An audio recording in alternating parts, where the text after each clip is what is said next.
반갑습니다. 저 방금 소개받은 김일철입니다. 제가 참 익숙해지지 않는 호칭 두 개가 있는데 하나는 이 어르신이라는 호칭이고 또 하나는 이 명예교수라는 겁니다.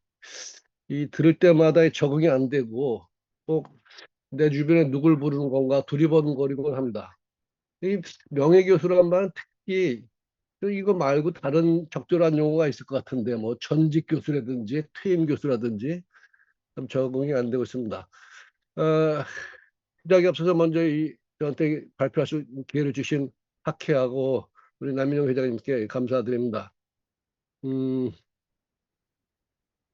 발표하셔서 몇 가지 양해를 구할 게 있는데 이 하나는 제가 은퇴한 지 3년이 넘었습니다. 3년. 사실 지난 3년은 제가 보기에는 학교에 있을 때 한 10년, 특히 뭐 코로나 이후 그다음에 인공지능의 등장, 최근 주말에 이런 난리 법석이 아니더라도 상당히 그 심한 터뷸런스를 지나고 있다는 생각을 금할 길이 없어요. 그래서 제가 3년이나 됐는데 이미 10년쯤 된 것 같은 기분이 들어서 혹시 때늦은 말씀을 드린 게 아닐까라는 이제 조심스러움이 있습니다. 또 한 가지는 이 진행하시는 분이 제 그 발표 제목을 AI 시대에 어떻게 연구 교수할 것인가 이렇게 잡으셨는데 먼저 말씀드릴 건 책 제목이 AI와 학문인 까닭은 이건 제 의사와 상관없이 저는 야당초 AI 시대에 연구하기 혹은 학문하기 이 정도로 좁혔는데 출판사 쪽에서 이렇게 한두 끝 없이 넓혀놨어요. 그래서 상당히 좀 저로서 힘든 주제가 아닐 수 없습니다. 더군다나 요즘 또 이 AI가 화두다 보니까 여러 계층을 대상으로 제가 강의를 할 기회가 있었습니다. 뭐 지역 도서관에서 학부형들과 학생들, 아니면 뭐 이런 학회, 아니면 연구회, 심지어는 이제 제가 그 동네 도서관 모임에 가서도 이 책을 소개하고 하는데 그럴 때마다 그 대상에 맞도록 나름대로 이 그림을 바꾸긴 하지만 여의치 않습니다. 그래서 오늘도 그림을 건너뛰어가면서 하겠지만은 물론 불필요한 그림들이 있더라도 양해해 주십사 하는 말씀을 먼저 드립니다.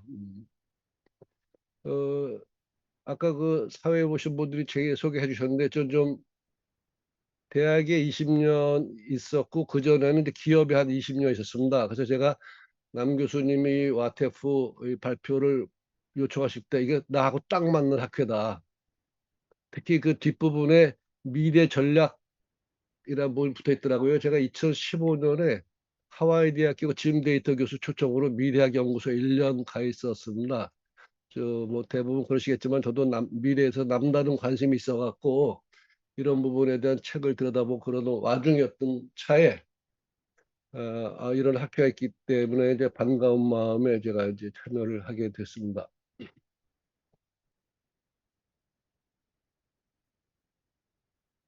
그 제가 이 AI, 특히 저는 오늘 제가 드리는 말씀은 챗GPT-4 옴니를 기반으로 제가 드리는 말씀입니다. 저는 클로드라든지 뭐 제미나이 몇 가지를 써봤지만 이미 저도 어느새 챗GPT에 앵커링 돼 갖고 주로 이걸 쓰는 입장이기 때문에 제가 오늘 쭉 드리는 말씀은 챗GPT의 사용자 입장에서 드리는 말씀이라고 이해해 주시면 감사하겠습니다. 어, 제가 학교에 있을 때도 늘 매달리던 단어가 이 학문입니다. 학문. 배울 학에 물을 못. 엄밀히 말하면 이제 묻기를 배우는 것이 학문이다. 노이즈가 나오는데 괜찮죠?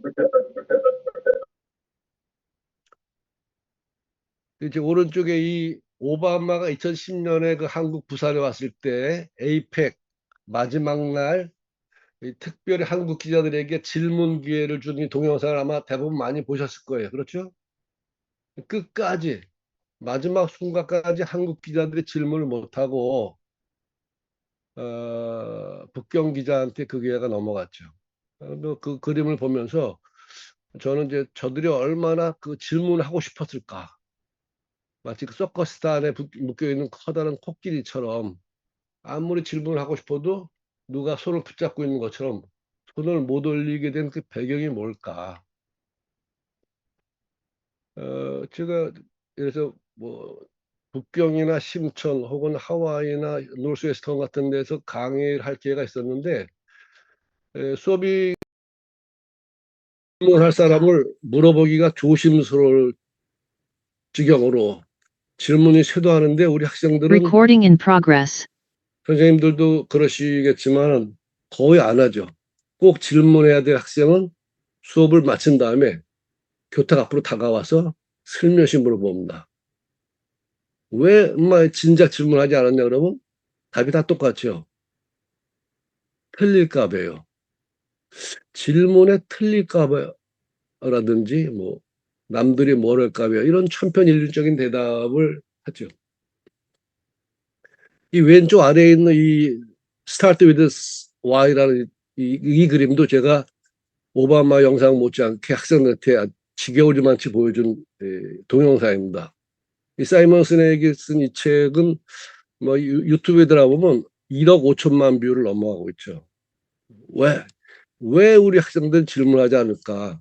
근데 이제 AI 시대가 오면서 제가 나름대로 조바심이 났던 건 저는 두 가지 관점에서 우리가 이 허들을 넘어야 된다고 보는데 하나는 질문, 하나는 이제 영어라는 언어 문제죠. 이게 제가 이제 뭐 은퇴했으면서도 계속 챗GPT에 매달리는 이유죠. 그러니까 프롬프트 엔지니어링이라는 것은 앞으로 이제 제가 말씀을 나누겠습니다만은 여하의 질문, 여하의 접근하냐에 따라서 정말 멍텅구리도 될 수 있고 어찌 보면 지도 교수님 이상으로 똑똑해질 수 있고 그런 상황이기 때문에 그동안 오랫동안 질문을 봉쇄당해온 우리 문화로서는 이게 여간 심각한 문제가 아니다. 뭐 이런 걱정을 합니다. 그 샤무엘 에비스만이 오래전에 쓴 책인데 지식 반감기라고 그 지식이 점점 수명이 짧아지고 있다는 얘기죠. 그래서 오늘 제가 여러분하고 나눈 말씀은 미리 정리하고 들어가면 교수나 학습보다는 주로 연구자 입장에서 실제로 이 챗GPT가 우리 연구에 어떤 도움을 주고 어떤 문제가 있을까 이런 부분이 하나고 또 하나는 아마 저는 이제 광고 홍보학과에 있었는데요. 전공은 이제 커뮤니케이션 했습니다만은 이 사회과학이나 인문과학, 특히 사회과학에 종사하는 선생님들께서는 지난 2, 30년 동안 급격히 우리가 기반으로 했던 이론 체계가 틀리거나 급격히 수정되지 않은 안 되는 그런 급격한 상황에 직면했다고 봅니다. 저는 그렇게 생각하거든요. 그래서 오늘 여러분하고 나눌 두 가지 주제는 하나는 변화하는 환경에서 우리의 이론 체계를 어떻게 반영해 갈 것인가라는 문제. 또 하나는 우리가 실제로 연구하는 과정에서 챗GPT를 어떻게 협력할 것인가 이 문제 두 가지가 아마 제가 주로 드릴 말씀의 골자인 것 같고 첫 번째 주제에 전공 이론을 수정해가는 과정 관련해 갖고는 제가 그 광고 홍보학과에 있었기 때문에 어쩔 수 없이 광고나 홍보 혹은 커뮤니케이션 기반에 대한 얘기를 해나갈 수밖에 없다는 양해 말씀을 드립니다. 제가 학교에 있었던 기간은 2000년부터 2020년까지 꼬박 20년입니다. 근데 그 20년은 그 위에 1991년부터 2023년까지 30년. 저는 이 기간을 특별히 그 DX, 디지털 전환 기간이라고 설정하고 있는데요. 물론 계속되지만 1991년은 우리가 잘 아는 것처럼 인터넷이 상용화된 시기고 그 16년이 지난 2007년은 애플이 스마트폰을 내놓은 시기고 또다시 그로부터 16년이 지난 2023년은 이제 챗GPT 3.5가 나온 거죠. 이 기간 공교롭다고 그럴까요? 우연이랄까요? 제가 대학에 재직한 20년은 정확하게 이 디지털이 급격하게 변하는 시기 안에 있었습니다. 그중에서 되게 특기할 만한 거 하나는 저는 이제 제가 쓴 대부분 책들이 이 이론에 기반하고 있는데 2004년경에 셀이 삼성경제연구소가 복잡계 네트워크라는 조직을 만듭니다. 그리고 그때부터 이제 복잡계에 관한 다양한 연구 논문들이 발표가 되는데 저도 2006년에 여기 가서 발표할 기회가 있었고 굉장히 허접한 프로포즈를 불과했지만 그 논문의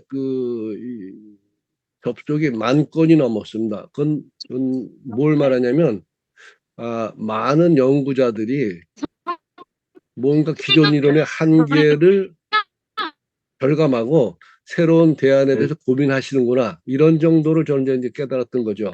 이 앞에 제가 언론 통폐합으로 써놓은 건 이건 시간상 생략하겠습니다. 여러분 아시는 것처럼 74년에 그 동아 광고 사태에서부터 80년에 언론 통폐합 이런 과정이 사실 제가 뒤에서 말씀드릴 저널리즘과 이 마케팅 커뮤니케이션에게 어떤 영향을 미쳤나 이런 얘기인데 건너뛰기로 하고요. 제가 아까 말씀드린 두 가지 주제, 그 기반이 되는 이론을 어떻게 수정, 보완, 배치해 나갈 것인가 이런 부분을 제가 속해 있는 마케팅 커뮤니케이션 측면에서 말씀드리면 이 우측에 있는 분은 이 필립 코틀러죠. 올해 93이시고 이분이 그 왼쪽에 있는 그 노스웨스턴의 그 MBA 켈러그 스쿨에 지금도 계십니다.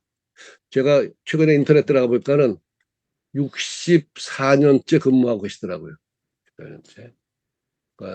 93이시고 이분이 1967년에 내는 책이 이 마케팅 매니지먼트라는 책이죠. 아마 제가 알기로는 전 세계 경영학과에 다 쓰고 있는 그런 이제 그 경영학의 그 교과서라고 할 수 있는데 재밌는 건 그로부터 쭉 해갖고 이분이 시리즈로 마케팅 3.0, 4.0, 5.0, 6.0까지 내고 있습니다. 왜 그러냐?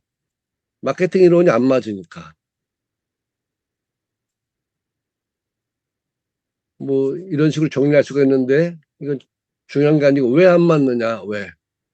이거 하나로 도표하면 이런 접근이 되겠죠. 애당초에는 제조업이 그 시장을 장악했습니다. 왜냐하면 초기에 2차 세계대전이 끝나고 나서 전 세계는 셀러즈 마켓이었으니까 오랜 전쟁으로 인해서 절대적인 수요가 부족했으니까는 공급 만드는 대로 팔리는 거였죠. 그래서 뭐 약간 진부한 얘기입니다만은 사실 마케팅이라는 개념은 어떻게 하면 대량을 생산해서 어떻게 대량 소비시킬 것인가 이 방법론이 저는 마케팅이라고 보거든요. 그러니까 50년대, 60년대 2차 세계대전 끝나고 나서 시장에는 수요가 넘쳤죠. 그러니까 공급업자들로서는 어떻게 하면 많이 빠르게 만들어서 팔 것인가. 당연히 시장의 헤게모니는 제조업체에 있었던 겁니다. 근데 시간이 흘러서 점점점 수요 공급이 균형을 맞추는 과정에서는 그 제조업이 갖고 있던 그 시장 통제력이 유통업으로 넘어가죠. 우리나라에서도 어, 삼성전자나 LG전자 단독 대리점이 있던 것이 뭐 전자랜드라든지 하이마트라든지 이런 식으로 시장의 파워가 유통으로 넘어가다가 근자에 들어서는 이제 완벽하게 소비자 수중으로 넘어가지 않습니까? 이런 마케팅의 사선을 왜 이렇게 제조업으로부터 유통업으로부터 소비자로 넘어갔냐를 한 가지를 표현하면 결국 정보의 이동이죠. 정보. 고객에 대한 정보가 제조업이 독점하고 있다가 유통업이 소비자의 정보를 갖게 되고 이제는 소비자들이 스스로 우리끼리 공유하게 되니까 결국 시장에서의 그 헤게모니의 이동은 정보의 이동과 다르지 않다. 문제는 마케팅이 갖고 있었던 초기의 이론, 판매자 중심의 이론은 지금 180도 뒤집었음에도 불구하고 제가 짐작컨대 지금도 제가 경영학과에 상당히 많은 부분에서는 기존의 그 마케팅 책들을 큰 수정 없이 사용하고 있는 예도 있습니다. 이런 부분들이 전공마다 차이는 있겠지만 우리 커뮤니케이션에서도 아주 심각한 문제거든요. 특히 광고 쪽에서도 이걸 전공이 각각 다른 여러분들은 어떻게 개인적으로 학교 차원에서 학회 차원에서 혹은 학제 간 해나가고 있는지 이런 부분들을 좀 전 궁금해서라도 한번 이따가 좀 제가 빨리 끝내고 다른 전공들은 이런 부분을 어떻게 개선 혹은 해결해 나가고 있나 이런 부분을 좀 듣고 싶다는 제 말씀을 드립니다. 제 전공은 아까 소개시켜 드린 것처럼 IMC죠. IMC는 이제 인티그리티드 마케팅 커뮤니케이션에서 통합 마케팅 커뮤니케이션인데 결국 이것도 그 광고판 쪽 PR 이게 수단이 다양해지다 보니까는 소비자들의 정보에 헷갈리는 거죠. 이거 이제 통합하기 시작합니다. 통합. 처음에는 메시지를 통합하다가 그다음에 미디어를 통합하고 경영창을 통합하고 이런 식으로 쭉 진화해 나갑니다. 좀 더 이제 다른 그림을 보여드리면 그 대량 생산, 대량 소비를 위해서 기업들은 끊임없이 분업을 추구해오죠. 기업들이 사일로가 됩니다. 그러다 보니까 부서 간의 소통이 안 됩니다. 그래서 그걸 극복하려고 부서 간 소통 작업을 하는 거죠. 이게 결국 IMC 핵심이거든요. 그래서 결국 그 마케팅이나 그 커뮤니케이션 이론도 이렇게 바뀌어갑니다. 여기서 두 가지만 말씀드리면 사피에서 사실 가장 극적인 건데 프로덕트 프로모션 프라이스 플레이스는 다분히 공급자 결정권이 있는 거죠. 그에 비해서 이 컨슈머 커뮤니케이션 코스트 컨비니언스는 결정이 소비자로 완벽하게 넘어가 있는데 이런 부분들이 마케팅이나 우리 커뮤니케이션에서 충분히 교재라든지 이론에서 반영이 미처 못 돼가고 있다 이런 말씀 드리는 겁니다. 그래서 저는 개인적이지만은 나름대로 이제 그런 부분들을 아까 말씀드린 복잡계란 이론을 가지고 이런 부분이 대안은 제시하지 못하지만 이런 부분은 우리가 바꿔야 되지 않겠는가라는 이제 문제 지적을 끊임없이 해왔던 것이고 또 제가 2003년부터 아까 소개해드린 IMC 연구회를 22년째 쭉 우리가 유지하고 있는데 아마 이번 달에 234차 모임을 갖게 되는데 저희들끼리 모여서 나름대로 변화하는 마케팅이나 커뮤니케이션 이론을 보완할 수 있는 그런 책들을 끊임없이 이제 번역을 해왔습니다. 이게 다 번역서들인데 근데 이런 것들은 이제 저희 마케팅 커뮤니케이션에서는 이런 발버둥을 쳐왔는데 다른 전공 분야에서는 이런 문제들을 어떻게 인지하고 계신지 그런 부분이 이제 궁금하다는 말씀을 드리는 거죠. 이게 제가 이제 드린 첫 번째 꼭지고 두 번째는 그러던 와중에 이제 소위 그 AI가 등장하면서 우리의 연구나 교수의 극적인 변화를 몰고 오기 시작하는데 저는 지난 2년여 동안 챗 GPT를 쓰면서 저도 처음에는 제가 늘 바라던 그런 희망사항 뭐 이 논문 쓰시는 교수님들이 가장 큰 희망사항이라면 이제 똘똘한 그 박사과정 몇 명 저는 그랬습니다. 이런 친구도 있으면 참 좋겠다. 그러면 서로 뭐 의논도 하고 고민도 하고 뭐 자료 조사도 하고 저도 처음에 그렇게 생각했는데 조금 이 친구랑 일하다 보니까 AI랑 일하다 보니까 이게 뭐 박사과정이 아니라 전공과 고민을 같이 하는 교수들 같은 생각이 들어요. 근데 최근에는 돌아가신 교수님이 슈츠 교수님이 살아 돌아오신 것 같은 그런 느낌이 들 만큼 저는 의존도가 높아지고 있습니다. 근데 문제는 이제 인공지능이라는 말이 나왔음에도 불구하고 사실 우리는 지능, 인식, 지혜, 지식 이런 거에 대한 적절한 정의가 안 되고 있는데 여러분 그 하워드 가드너가 말하는 다중지능 이론에 보면 8가지 이론이었다가 최근에 9번째 지능이라고 그랬고 영성지능이라는 말을 합니다. 그 부분 제가 뒤에 가서 계속 말씀드리도록 하겠습니다. 영성 9번째 지능인데 또 다니엘 카너먼이 말하는 그 이 생각에 관한 생각 이런 것들이 채 우리 학계에서 정비되기도 전에 인공지능이 버젓이 지능으로 자리하고 있다. 이런 부분에 대해서 우리가 좀 논의가 있어야 되지 않겠는가. 이런 이제 고민을 하는 거죠. 두 번째는 실제로 AI를 이용해서 또 AI와 함께 연구 작업을 할 때 어떤 문제가 있고 어떤 득실이 있는지를 몇 가지 에피소드를 공유함으로써 제 경험을 이제 말씀드리고 말씀을 마칠까 합니다. 네 가지인데요. 짧게 말씀드리면 제가 이 컴북스는 아시다시피 뭐 A4지로 한 30여 페이지면 끝나는 책입니다. 100쪽짜리 정도니까는. 그래서 이 A4지로 한 32페이지 정도의 원고를 마친 다음에 챗GPT-4 옴니에다 이걸 탑재했습니다. 그리고 이제 물어봤죠. 뭐라고 물어봤냐면은 두 가지 질문을 했습니다. 이 책이 담고 있는 내용을 간단하게 요약해달라. 두 번째는 네가 볼 때 주제에서 다소 벗어났거나 좀 보완할 내용이 있으면 알려다오. 그러니까 얘가 정확하게 알려줬습니다.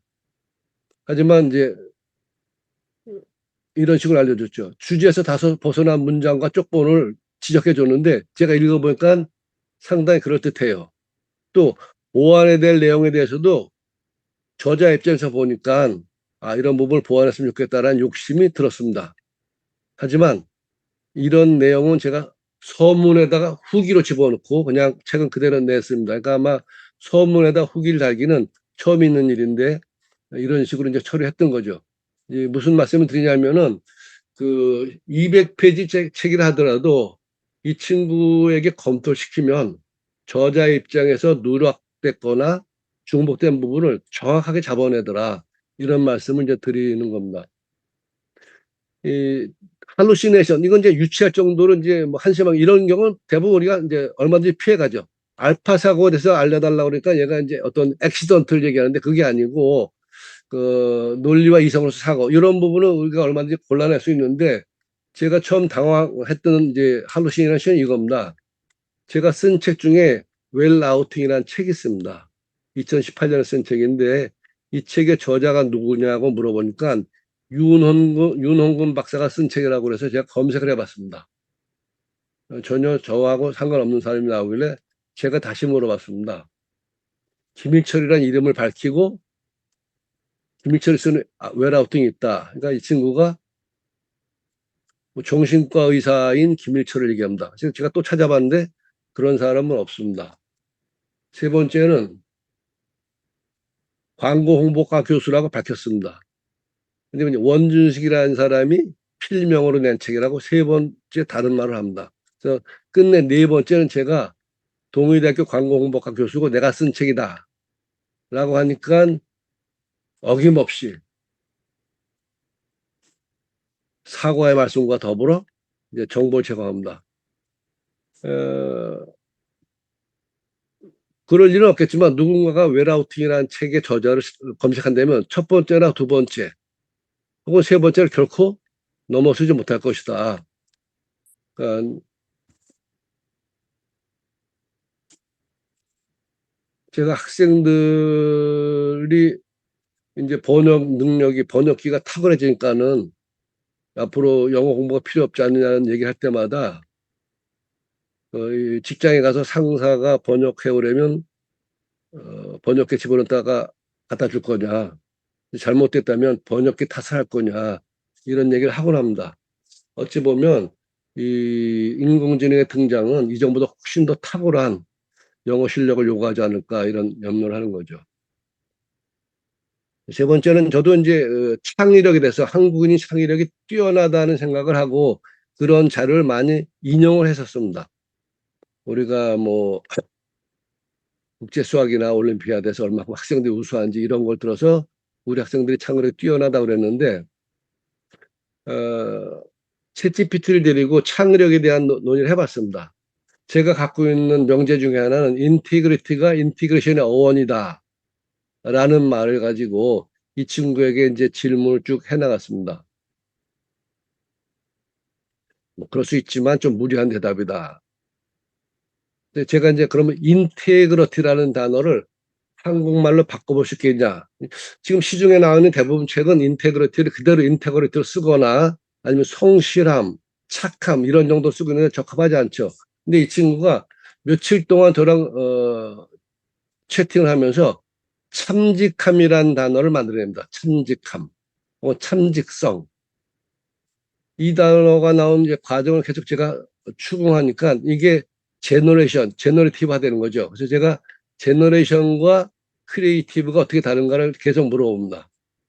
그러니까 나름대로 생성과 창작이 어떻게 다르다고 답변을 합니다. 제가 다시 한번 묻습니다. 인테그리티가 우리말 사전에 없는데 참직함이라고 만드는 자네 활동은 생성과 창조 중에서 어느 쪽이고 왜 그런가? 라고 그랬을 때 이 친구가 자기 활동이 제너레이티브하기보다는 크리에이티브한 것이다. 왜냐하면 이러이러한 결과이기 때문이다. 창의적 사고와 상상력을 활용한 결과다. 뭐 이런 얘기를 하는 거죠. 이게 뭐 보시는 분에 따라서는 질문을 유도했다거나 자의적이라고 해석해 볼 수도 있겠지만 제가 여기서 던지는 화두는 우리가 고집해온 크리에이티브가 인공지능이 말하는 제너레이티브랑 어떻게 다른가를 깊이 있게 한번 논의해 볼 필요가 있겠다는 겁니다. 잡스가 말한 것처럼 창의가 새로운 무에서 유가 아니라 기존에 있는 것의 새 결합이라면 이건 다분히 제너레이티브로 해결될 수 있는 문제다. 저는 이런 생각하거든요. 세 번째, 이 부분이 제가 이제 연구 과정에서 챗GPT를 어떻게 포지셔닝할 것인가 제가 이제 영성에 관한 주관성 연구라는 제목을 가지고 논문을 쓰기 시작했습니다. 이 논문을 쓰게 된 배경은 제 책의 9장이 영적 자본의 시대고 10장이 이제 모든 학문은 미래학이라고 해서 제가 영성에 관심을 갖고 쭉 공부하고 있는데, 그래서 영성을 파악하기 위해서 우선 목회자들을 상대로 조사를 해보고, 두 번째는 일반인 상대로 조사를 해보고, 세 번째는 이제 종합적인 연구를 해보겠다 그래서 제가 이제 시작을 했습니다. 이 영성에 관한 연구는 아까 제가 말씀드린 하워드 가드너의 다중지능 중에서 9번째 지능 얘기도 있지만, 세계보건기구가 1948년에 건강에 대한 정의를 신체적 안녕, 정신적 안녕, 사회관계적 안녕이라고 정의했습니다. 그런데 1988년에 와갖고는 하나를 추가합니다. 영적 안녕을 집어넣습니다. 또 2004년에 그 다나 조하르가 이안 마샤라고 쓴 책 중에 스피처 캐피탈이라는 책이 있습니다. 이 책에 보면 앞으로 자본주의는 물적 자본주의에서 사회적 자본주의, 지금 우리나라에 팽배하고 있는 사회적 자본, 사회적 가치, 뭐 사회적 경제, 이런 사회적 자본을 넘어서서 영적 자본주의를 지향할 것이다. 이런 등등의 논의를 봐서, 그렇다면 미래는 영성으로 수렴할 것인가, 이런 궁금한 부분이 들어서 제가 이제 연구를 시작했거든요. 나름대로 연구 목적도 실패하고 이런저런 논의 다 썼습니다. 그 다음에 이제 챗GPT에게 샘플을 선정해 달라고 부탁을 했습니다. 성별에 상관없이 30명을 지역별로 추려달라. 그 다음에 설문 문항을 제가 그 책에 있는 20개를 주고 나서 이 중에서 적합하지 않은 걸 빼고 빠진 부분을 5개를 더 넣어달라. 그리고 왜 넣어야 되는지를 한번 설명해 달라. 그러니까 25개 큐 문항을 정확하게 만들어 줬습니다. 그다음에 그 결과를 코넬로 돌린 다음에 분석을 해달라고 그랬고, 거기에 필요한 모든 통계 자료를 제공해 달라고 그랬습니다. 제가 이 저널을 학회에 내지는 않았습니다만은 제 생각에 무수정 계제 내지는 수정호 계제가 거의 확실합니다. 근데 이 친구가 쓰시는 논문이 이 정도가 아니죠. 제가 몇 가지 실험해 봤는데 구조 방정식을 이용하든지 다빌량을 하든지 생존 분석을 하든지 모든 통계가 가능합니다. 이랬을 때 이 논문을 끝내고 나서 내가 이 논문의 제일 저자라고 할 수 있을까? 제가 퍼스트 오더라고 고집할 수 있을까라는 생각도 들고, 또 은퇴한 입장에서 뭐 거기까지 제가 이 논문 쓰는데 그닥 많은 프로그램을 쓰지 않았습니다. 아까 말씀드린 그 챗GPT 4 옴니에다가 요즘은 렉이 있어갖고 그 기존의 그 서치 웹사이트가 다 불러올 수 있지 않습니까? 제가 특별히 하나 아직 안 써보신 분들이 계시다면 요거 하나 소개해드리고 싶은 게, 노트북 LM이라는 프로그램을 장착하고 여기다가 아까 말씀드린 영성에 관한 연구를 하는데 필요한 모든 논문과 자료를 다 집어넣습니다. 그럼 그 안에서 돌립니다. 그동안 우리가 논문 쓰냐고 별도의 그 폴더를 만들어서 논문을 집어넣고 일일이 읽어가면서 검색했던 그런 작업을 이 친구는 한 사이트 내에서 독자적으로 운영해 줍니다. 그러니까는 선행 연구를 분석한다든지 이론적 논리 세우는 데는 너무너무 편리합니다.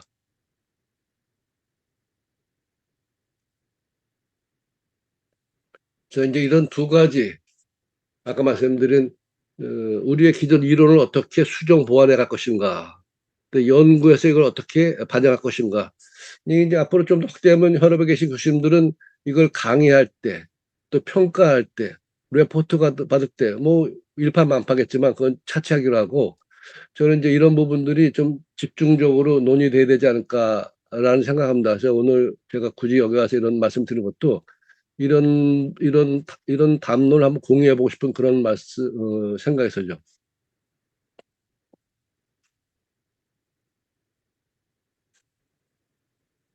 저는 다른 분야는 모르겠습니다만은 제가 전공했던 그 미디어나 저널리즘, 그다음에 제가 지금 몸담고 있는 광고 분야에서는 그 이론이 완벽하게 무너졌다고 봅니다.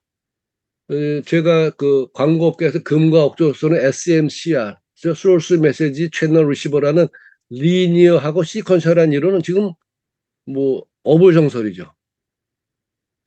네트워크상에서는. 근데 그거를 지탱할 만한 대안은 물론 아직 진행 중이기 때문에 없다 하더라도 그런 부분적 노력이 전공 안에서 적어도 학제 안에 있어야 되지 않을까라는 이제 그런 고민을 제안을 하는 거죠.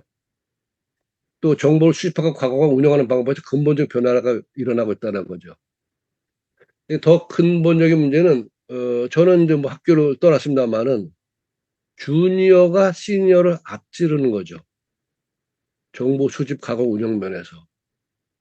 약간 여담입니다만 내년부터 교육부가 뭐 AITT 인공지능 디지털 교과서라고 했고 초중학교 교실에서 칠판을 내린다고 그럽니다. 제가 어디다 에세이를 한번 쓴 적 있습니다. 칠판이 사라진 교실에서 교사의 시선은 어디를 향해야 될 것인가. 그나마 교사와 학생들의 아이 컨택이 뭐 대학에서도 일부 그렇습니다만은 지식을 넘어선 어떤 인격 간의 어떤 뭐 인성교육 이런 부분을 일부나마 담당해 왔는데 그것마저도 사라진다면 교사들은 교실 내에서 학생들이 교사 몰래 태블릿에서 게임 하나 안 하나를 감독하는 정도밖에 뭐 더 없지 않을까. 그런데다가 또 우리의 AI 투자는 뭐 미국이나 중국 등 선진국에서 이제 앞서가는 나라에서 월등히 낮은 상태고 이제 이런 부분이 있죠. 이건 제가 이제 일반인들 하는 얘기인데 어쨌든 건너뛰겠습니다. 지금 우리는 정의를 새로 세워야 될 때가 아닌가. 언제까지나 뭐 애들 키 재듯이 키만 재고 있을 것인가 이런 고민을 하고 있는 겁니다. 아까 말씀드린 것처럼 그 AI가 들어온 건 좋은데 그동안 이제 지식 말고 지성, 인성 이런 부분들은 어떻게 감당할 것인가 이런 부분들이 이제 같이 고민될 부분들이죠. 건너뛰도록 하겠습니다. 말씀을 마치도록 하겠습니다. 감사합니다.